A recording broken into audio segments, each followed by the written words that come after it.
शुक्लांबरधरं विष्णुं शशिवर्णं चतुर्भुजं प्रसन्नवदनं ध्यायेत् सर्वविघ्नोपशान्तये। श्री महागणाधिपतये नमः। स्वस्ति श्री चांद्रमानश्री శోభకృతనామ సంవత్సర ఉత్తరాయణము వసంత ఋతువు చైత్రమాసము శుక్లపక్షము పాడ్యమి భౌమవాసరము.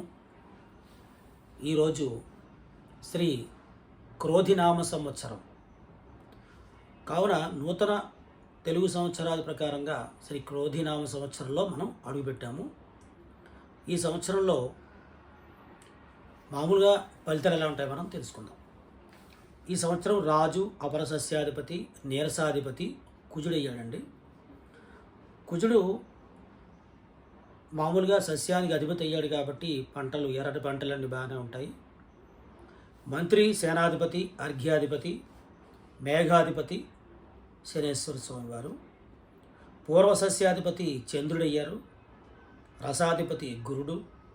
నవనాయకుల్లో ఇరువురు శుభులు, ఏడుగురు పాపులు. పగలు ఆర్ద్రాప్రవేశం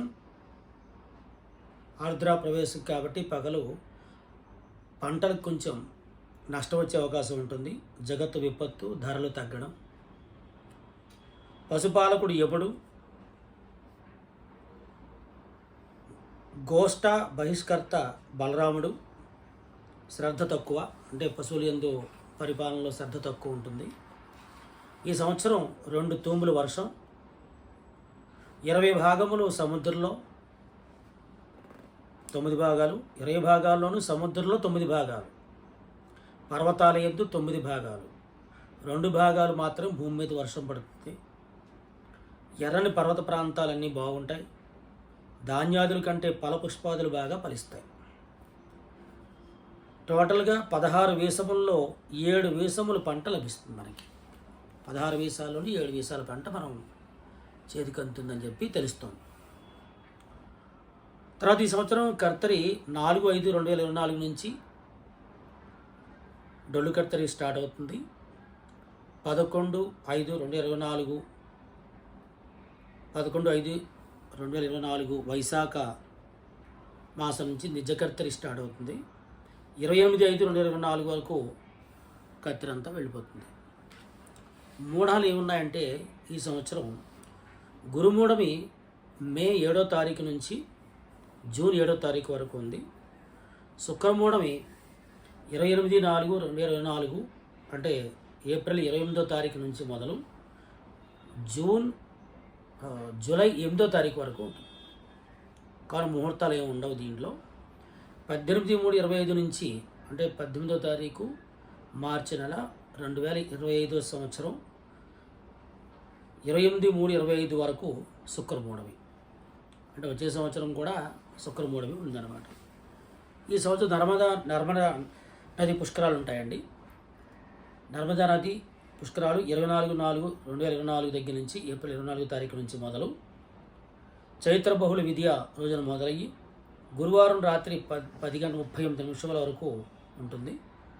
గురుడు వృషభ రాశిలో సంచారం కావున 26/4 అంటే ఏప్రిల్ 26వ తారీఖు వరకు నుంచి మొదలు 5 అంటే మే 7వ తారీఖు వరకు ఈ యొక్క పుష్కరాలు జరుగుతాయి.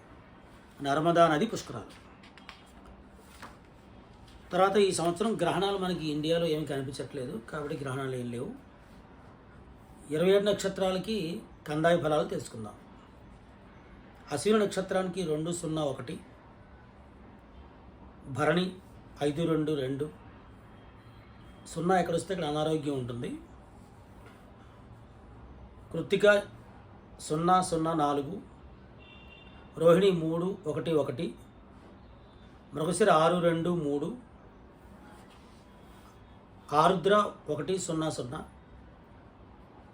పునర్వసు 412, పుష్యమి 724, ఆశ్లేష 201, మఖ 513, పుబ్బ 020, ఉత్తర 302, హస్త 614, చిత్త 121, స్వాతి 403, విశాఖ 711 710 విశాఖ. అనురాధ 222, జ్యేష్ఠ 504, మూల 011, పూర్వాషాఢ 323, ఉత్తరాషాఢ 600, శ్రవణం 114, ధనిష్ట 422, శతభిషం 701, పురాభాద్ర 213, ఉత్తరాభాద్ర 520, రేవతి 002. ఇవి కందాయ ఫలాలు. సున్నాలు ఎక్కడైతే అక్కడ వచ్చిందో ఆ 4 నెలలు కూడా అనారోగ్యం సూచన ఉంటుంది. తర్వాత రాజాది నవనాయకులు ఫలితాలు. అంటే ఈ నవనాయకులు అంటే ఏమిటంటే నవగ్రహాలు అని అర్థం. ఒక్కొక్క కారణానికి ఒక్కొక్క గ్రహం కారణం అవుతారు కాబట్టి కుజుడు రాజుగా ఉన్నారు ఈ సంవత్సరం. అగ్ని ప్రమాదాలు, పంటలు దిగుబడి తక్కువ, యుద్ధ వాతావరణం ఉంటుంది, కోపాలు తగ్గించుకోవాలి, వర్షం తక్కువ. శనేశ్వర స్వామి వారు మంత్రిగా వచ్చారు. కొద్దిగా పంటలు, కొద్దిగా వర్షం, అన్ని ఆలోచనలు పనులు మందంగా నడుస్తాయి. సేనాధిపతి శని, అంటే మంత్రి ఆయనే, శని సేనాధిపతి ఆయనే, మేఘాధిపతి కూడా ఆయనే. రాజులు ఆలోచనలు పనికిరావు, ప్రజలు సొంత నిర్ణయాలు తీసుకుంటారు ఈ సంవత్సరం. అంటే పరిపాలకులు ఎవరైతే ఉంటారో వారి ఆలోచనలు ఏం పనికిరావు, ప్రజలే నిర్ణయం తీసుకుంటారని చెప్పి తెలుస్తుంది. మేఘాధిపతి శని మధ్యం వర్షం, ధరలు మందం, నల్లని ధాన్యాలు బాగా ఫలిస్తాయి, తక్కువ వర్షం పడుతుంది. తర్వాత సస్యాధిపతి కుజుడయ్యారు, ఎర్రధాన్యాలు, శనగ, మిర్చి బాగా పండుతుంటాయి, ధరలు ఎక్కువ ఉంటాయి. నీరసాధిపతి కుజుడయ్యాడు, చందనం, పగడం, ఎరుపు రంగు వస్త్రాలు, ఎరుపు రంగు పంటలు, ఎర్ర చందనం ఇవన్నీ చాలా బాగుంటాయి. రసాధిపతి గురుడు, వృక్షజాతులు బాగుంటాయి, అన్ని పంటలకు ధరలు బాగుంటాయి. ధాన్యాధిపతి చంద్రుడు, గోవుల అభివృద్ధి, పాలు బాగుంటాయి, వ్యాధులు తక్కువ, దేశమంతా సుభిక్షంగా ఉంటుంది, గోధుమలు, వరి బాగుగా పండుతుంది. అర్ఘ్యాధిపతి శని, మధ్యం వర్షం ఉంటుంది, రోగచోర భయాలు ఎక్కువ ఉంటాయి, ధరలు సమానంగా ఉంటాయి, నల్లని భూములు బాగా పండుతాయి. శ్రీ క్రోధినామ సంవత్సర పుష్య బహుళ పాడ్యం మంగళవారం, పుష్యమి నక్షత్రం, వృషభ లగ్నం, 14వ తారీఖు జనవరి 2025కి 2:36 ఉదయం సూర్యుడు మకర రాశిలో ప్రవేశిస్తారు. కాబట్టి ఉదయం 10 గంటల నుండి సాయంత్రం పుణ్యకాలం ఉంటుంది, సాయంత్రం వరకు పుణ్యకాలం. మకర సంక్రాంతి అని చెప్తారు, నేను చెప్పినటువంటి ముహూర్తం. మకర సంక్రాంతి పురుషులు ఎలా ఉంటారో తెలుసుకుందాం. మహోదర అనేటటువంటి నామధేయం ఉంటుంది ఆయనకి. వయస్సులకు కొంచెం అరిష్టంగా ఉంటుంది. బిల్వ స్నానం చేత ఆయన శుభాలు కలుగుతాయి. రక్తవర్ణ వస్త్రధారణ చేసి ఉంటారు ఆయన, అరిష్టం ఉంటుంది. చందన గంధాలు ధరిస్తారు కాబట్టి ఆరోగ్యము. జాజి పుష్పధారణ అరిష్టం ఉంటుంది. తిలాక్షతలు అరిష్టం. నీలమణి ధారణ చేత పనులకు అరిష్టాలు ఉంటాయి. వెండి పాత్ర రజిత నాశనం. పాయసం భక్షణచే హాని కలుగుతుంది. అరటిపండు తిండిచే శుభాలుంటాయి. పులి వాహనం మీద ఉన్నాడు కాబట్టి మృగాలకి అరిష్టం. ఎర్రని గొడుగు కాబట్టి యుద్ధం జరిగే వాతావరణం. దక్షిణ దిక్కు ప్రయాణం చేస్తున్నాడు కాబట్టి ఆయన మకర సంక్రాంతి పురుషుడు, అరిష్టం. క్రోధముఖం అంటే ప్రజాపీడ, అంటే కోపంగా ఉన్న ముఖం ప్రజాపీడ ఉంటుంది. కృష్ణపక్షం మంచి వర్షాలు, ఆరోగ్యము. తిథి పాడ్యం కాబట్టి క్షేమం. మంగళవారం కాబట్టి దుఃఖం. పుష్యమి నక్షత్రం కాబట్టి నష్టాలు. ఇది మకర సంక్రాంతి పురుషుడి యొక్క లక్షణాలని చెప్పి తెలుస్తాం.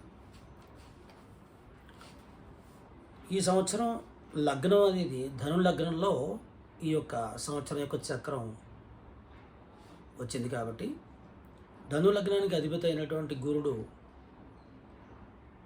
మేషరాశిలో కేంద్ర స్థానాధిపతితోటి బుధుడితో కలిసి ఉన్నాడు.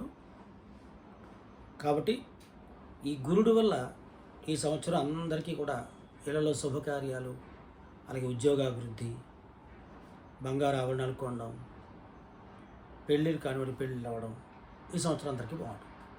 అంటే టోటల్గా ఈ సంవత్సరానికి సంబంధించినటువంటి ప్రిడిక్షన్ కొంచెం చెప్పడం జరుగుతుంది.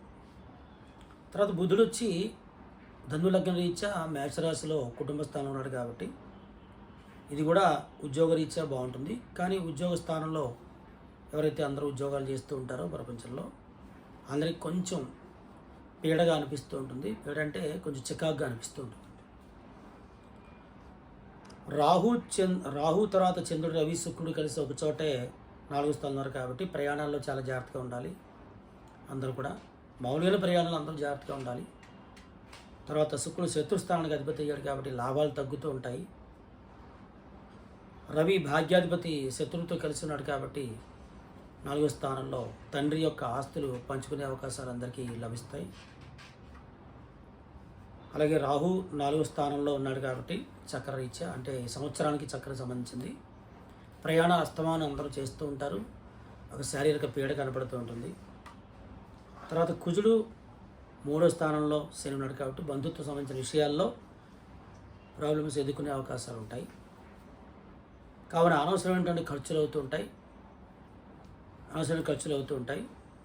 శని వల్ల ఇబ్బంది ఏమీ లేదు. ప్రతి ఒక్కరికి కూడా అఖండమైన యోగం ఉంటుంది. ఎందుకంటే శని తన కుంభరాశిలో ఉన్నారు కాబట్టి ఆయన సొంత ఇంట్లోంచి వీక్షణ 5వ స్థానాన్ని చూస్తున్నాడు కాబట్టి బంధుత్వ ప్రాబ్లమ్స్ ఏమీ లేకుండా ఉద్యోగుల అభివృద్ధి కలుగుతుంది. అందరికి కూడా కొత్త వ్యాపారాలు చేపట్టే అవకాశాలు ఉంటాయి. తర్వాత సస్యానికి సంబంధించినటువంటి చంద్రుడు, బుధుడు, ఆ తర్వాత పచ్చని పొలాలు ఇవన్నీ కూడా మంచి అవకాశం ఉంది. ఈ రకంగా ధరలు హెచ్చుగానే ఉంటాయి, అలాగే మళ్ళీ పెరుగుతూ ఉంటాయి. అందరికీ తెలిసిన విషయమే. కాబట్టి ఈ సంవత్సర రీత్యా ఉన్నటువంటి ఫలితాల్లో చూసుకుంటే ఎక్కువగా అందరికీ పనికొచ్చేటటువంటిది ఆంధ్ర రాష్ట్రాల్లో కానీ తెలంగాణ రాష్ట్రాల్లో కానీ లగ్నానికి అధిపతి అయినటువంటి గురుడు, ధను లగ్నానికి అధిపతి గురుడు బుధుడితో కలిసి ఉన్నాడు కాబట్టి కొత్త ఆలోచనలు రాజకీయ నాయకులు చేయడం ద్వారా కొంతమంది ప్రజలకి నష్టం కలిగించే అవకాశాలు ఉంటాయి, కొంతమంది తృప్తిగా ఉంటారు. ఈ రకంగా ఈ సంవత్సరానికి సంబంధించినటువంటి ఫలితాలు వర్షాలు సమానంగా పడుతూ ఉంటాయి, ఒక చోట బాగా మునిగిపోయే అవకాశాలు ఉంటాయి, అగ్ని ప్రమాదాలు ఉంటాయి. ఇదంతా కూడా ఈ సంవత్సరం యొక్క ఫలితాలు.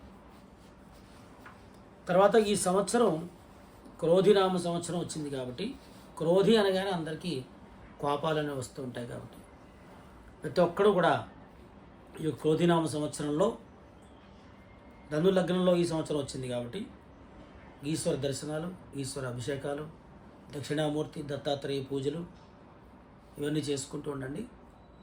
తప్పకుండా ఈ సంవత్సరం మీ అందరికీ కూడా అనుకూలంగా ఉంటుంది. భక్తులందరూ కూడా ఈ యొక్క ఛానల్ని సబ్స్క్రైబ్ చేసి కనిపిస్తున్నటువంటి నెంబర్కి మీ సందేహాలు కాల్ చేయొచ్చు. నమస్కారం.